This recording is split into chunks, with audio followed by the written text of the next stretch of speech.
cette barrière en direction Jijel Abdelhamid Zouad, où lui aussi va nous faire visiter une exposition. On y va. Comment contourner de façon intelligente mais surtout positive en ces moments difficiles mais pas insurmontables de confinement en raison du méchant et redoutable Covid-19, l'association culturelle Jijel Antique, basée dans la ville éponyme, a opté pour une exposition virtuelle de la cité littorale, de ses monuments, des personnalités, ses places et sites publics au fil du temps. Une exposition axée sur plusieurs thèmes, appelée d'ailleurs à être enrichie par la contribution de citoyens qui détiennent des archives ou autres documents liés à la vie de la ville de Jijel. Cette initiative est destinée à accompagner les internautes pendant cette période de confinement, comme l'a expliqué le président de l'association Jamaldine Hadji. L'expo, qui a déjà reçu plus de 2000 visiteurs, est visible et lisible sur la page Facebook de l'association. C'est donc un voyage spatio-temporel qui conduit le visiteur à travers les dédales pour découvrir une ville, ses coins, ses recoins, c'est-à-dire des repères orthonormés à la fois dans un espace géographique et dans une durée de temps avec plusieurs thèmes tout aussi intéressants les uns que les autres.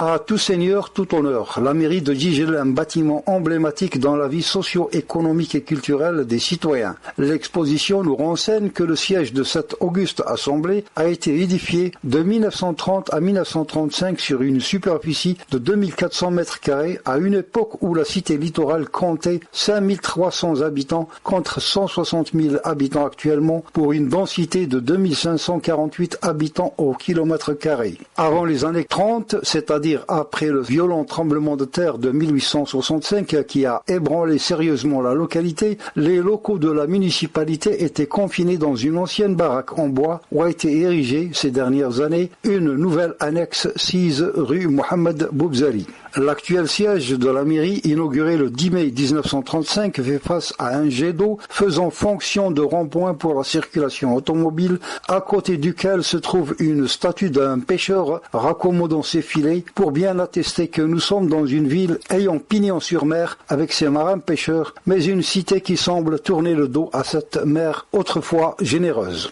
Embarquement sur les hauteurs de la cité, en 1929, la municipalité de l'époque édifia un hôtel baptisé Jijeli Plage, devenu par la suite l'hôpital Frantz Fanon, puis reconverti en école de formation paramédicale, présentement Institut national supérieur de formation paramédicale. Le premier hôpital militaire a été construit vers 1855 dans la vieille ville pour une capacité d'accueil de 270 lits, édifice qui a survécu au tremblement de terre de 1856, restant solidement debout, résistant aux secousses telluriques. Lieu de convivialité et de convergence des citoyens, le marché couvert de la ville qui exhibe encore des photos jaunies par le temps a été bâti en 1933 sur une superficie de 1100 mètres carrés face à une église rasée pour laisser place à un jardin public citadin ouvert ces dernières années. Cette exposition virtuelle à plusieurs thèmes fait état également de nombreux sites qui ont fait ou font encore la fierté de l'antique Jijeli.